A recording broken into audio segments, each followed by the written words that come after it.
Olá, pessoal! Na aula passada, nós organizamos a amenorreia por compartimentos do eixo e do trajeto. E hoje eu quero revisar apenas síndromes clássicas associadas à amenorreia. Mas não é só para decorar os nomes. Eu quero que vocês entendam onde está a falha, o que acontece com os hormônios em cada síndrome e qual é o padrão clínico típico, tá? Se você conseguir entender isso, a síndrome deixa de ser só um nome difícil e vira uma lógica para te ajudar nas questões de prova. Bom, vamos começar no topo do eixo. A síndrome de Kallmann é uma alteração genética que impede a produção adequada de GNRH. Sem GNRH, não existe estímulo para a hipófise. E se a hipófise não foi estimulada, não tem produção de FSH, nem LH, o ovário não produz estradiol e o que a gente vai encontrar é FSH baixo, LH baixo, estradiol baixo. Como é a nossa paciente clinicamente falando? Ela vai apresentar amenorreia primária, ausência de desenvolvimento puberal adequado, ela não tem estrogênio, lembram? E um detalhe clássico de prova, essa paciente tem anosmia. Se a paciente não sente cheiro, pense em calma. E aqui, quem falhou foi o hipotálamo. Agora, a gente desceu para a hipófise. A síndrome de Sheehan ocorre após hemorragia pós-parto importante. O que acontece? Durante a gestação, a nossa hipófise aumenta de tamanho. E se no parto acontecer um choque hemorrágico, a hipófise pode sofrer necrose. E o que acontece quando a nossa hipófise falha? Isso a gente já sabe.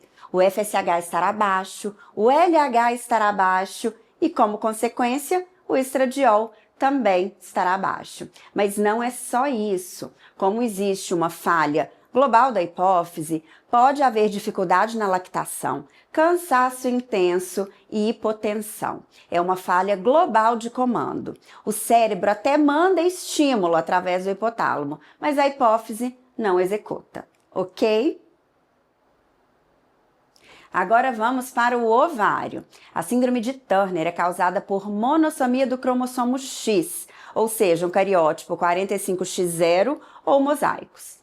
Essas pacientes vão apresentar uma disgenesia gonadal. Elas têm ovários pequenos, muitas vezes chamados de ovários em fita, ovários que não se desenvolveram adequadamente. Então, o que faltam? Faltam folículos funcionantes e não existe a produção adequada de estradiol. O que acontece? O cérebro tenta estimular esses ovários. O FSH vai estar alto, o LH vai estar alto, mas o ovário não responde porque ele não tem folículo. Então, o estradiol fica baixo. Como é a nossa paciente? Ela vai apresentar uma amenorreia, na maioria das vezes primária, mas isso não é obrigatório, tá? Normalmente são pacientes com baixa estatura e que têm alguns estigmas, como pescoço alado, uma implantação baixa dos cabelos e possivelmente alguma alteração cardíaca. O paciente com síndrome de Turner precisa de avaliação do cardiologista.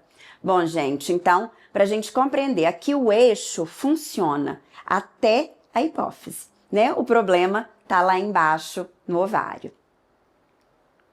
Vamos então para a famosa síndrome de Mayer-Rokitansky-Kuster-Hauser.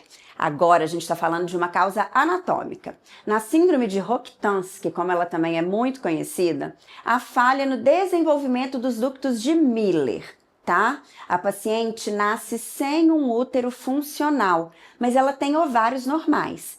Então, essa nossa paciente produz estradiol. Com isso, ela desenvolve as mamas normalmente e tem um FSH normal, mas ela não tem útero, então não tem menstruação. O que a gente espera?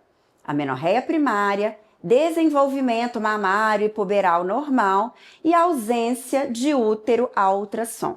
O problema aqui não é hormonal, ele é estrutural, é a falta de útero, certo? Bom, vamos falar então da síndrome de insensibilidade aos androgênios, ou síndrome de Morris. Agora, gente, muita atenção, porque aqui tem uma pegadinha clássica das provas. A síndrome de insensibilidade aos androgênios acontece em indivíduos que têm o cariótipo 46XY. Então, geneticamente, essas pessoas são do sexo masculino, mas existe uma resistência periférica à ação de toda e qualquer testosterona. Bom, esses indivíduos têm, então, testículos que produzem testosterona, mas o corpo não responde aos androgênios. E eles não vão desenvolver as estruturas internas femininas, porque eles têm hormônio antimileriano. Ao mesmo tempo, a genitália masculina externa não vai ser típica, exatamente por essa falta de resposta aos androgênios. Clinicamente, a nossa paciente tem amenorreia primária, mamas bem desenvolvidas, ausência de útero a ultrassom, pouco ou nenhum pelo pubiano. E aqui está o diferencial com Rokitansky. Na síndrome de insensibilidade aos androgênios, o cariótipo é 46XY. Em Rokitansky, o cariótipo é 46XX, certo? Os hormônios ajudam a diferenciar, mas o cariótipo vai trazer essa diferenciação final, ok?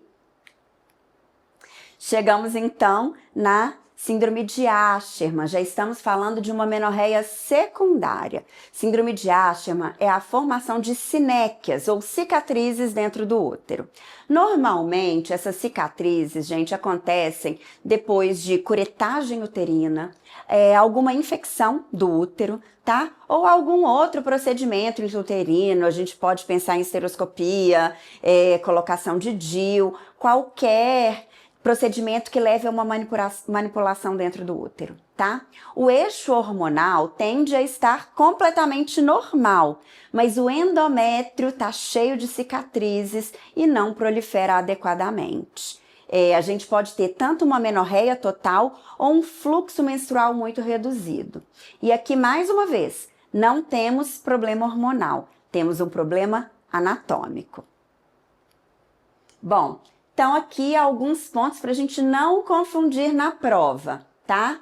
Paciente sem útero a ultrassom. Você vai diferenciar entre Rokitansky e síndrome de insensibilidade aos androgênios. Quando você encontrar um FSH muito alto, a gente está pensando em Turner e em outras causas de insuficiência ovariana prematura, ok? Quando os hormônios estão normais e tem história de curetagem, é Asherman. Tá? E quando a gente encontra o FSH muito baixo, vamos pensar em Kalman e em Sheehan, certo? Bom, vocês percebem, gente, que existe um padrão. Cada síndrome é apenas um ponto do eixo que está falhando. Se a gente está falando de Kalman, é hipotálamo. Sheehan é a hipófise. Quando o diagnóstico é Turner, o problema está nos ovários. Quando é Rokitansky, é porque falta o útero. Quando a gente está falando de Morris ou insensibilidade aos androgênios, a gente está falando em ausência de útero mais uma vez, mas também uma alteração de resistência hormonal em indivíduos 46XY. Essa é a grande diferença. E por último, Asherman, quando a gente encontra um útero cheio de cicatrizes, geralmente pós algum procedimento. Espero que tenha ajudado.